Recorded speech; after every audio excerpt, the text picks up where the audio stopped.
விஜய் கிட்டத்தட்ட 20% வாக்குகளை பெறுவார். ஆனால் இன்னும் இவர்களில் ஒரு பகுதியினர் முடிவெடுக்காமல் அவரின் அரசியல் திசையை அறிய முயற்சித்தாலும் அவர் கவனத்தையும் ஆர்வத்தையும் ஈர்ப்பதில் வெற்றி பெற்றுள்ளார்.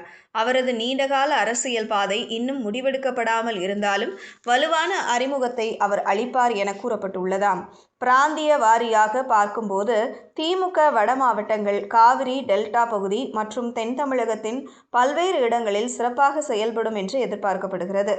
இந்த பகுதிகள் தொடர்ந்து கட்சிக்கு வலுவான அமைப்பு வலிமையையும் வாக்காளர்களின் விசுவாசத்தையும் கொண்டிருக்கின்றன. இருப்பினும் இந்த ஆய்வு ஒரு எச்சரிக்கையையும் முன்னிறுத்துகிறது. திமுக பொறுமையாகவும் அமைதியாகவும் கட்டுப்பாடுடனும் செயல்பட வேண்டும். குறிப்பாக பாஜக ஆதரவு நிதி மற்றும் அரசியல் சக்திகள் ஆளும் கட்சி கூட்டணியை பலவீனப்படுத்தவும் பிரிக்கவும் தீவிரமாக முயற்சிக்கும் அரசியல் சூழலில் கூட்டணியை தொடர்ந்து ஒருங்கிணைத்து வைத்திருப்பது மிக முக்கியம். தேர்தல் நெருங்கும் போது தொடர்ச்சியான களப்பணியும் கூட்டணி செயல்பாடுகளும் முக்கிய காரணிகளாக அமையும் என்று ரிப்போர்ட் கூறியுள்ளதாம்.